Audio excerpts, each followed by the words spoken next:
Here is Israel. The first time is the most exciting of all.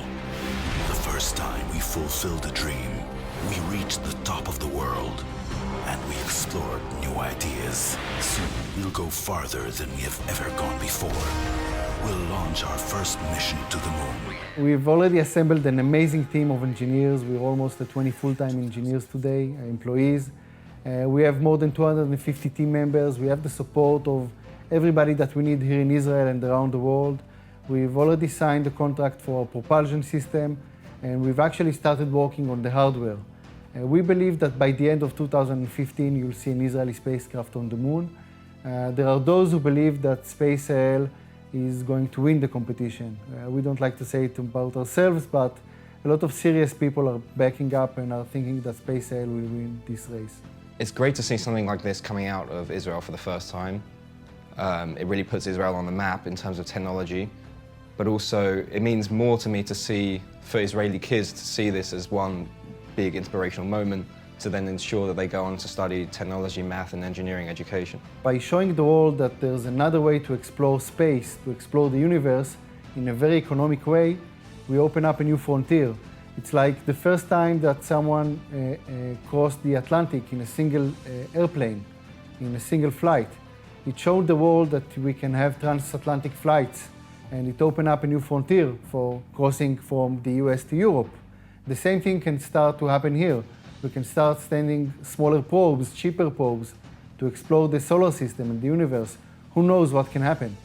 Today, most of our satellites are around 500 kilometers above Earth, or the reconnaissance spacecraft.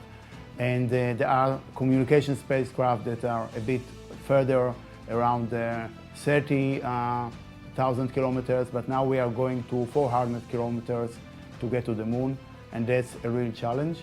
And what we are going to do is to do this task by a spacecraft that weight only 140 kilograms, comparing to other missions that the US are doing that are over 1,000 kilograms, and the same with the Russian.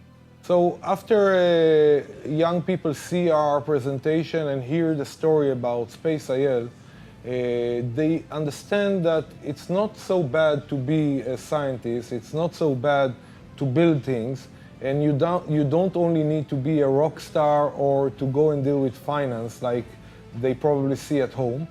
And we have more and more people in Israel that are interested in science and technology. And I can see the reactions of the youngsters when they see us talking to them. Even in my personal home, where my kids started to learn how to build robots and all kinds of things, till then they were always connected to the sofa. So we are making a change.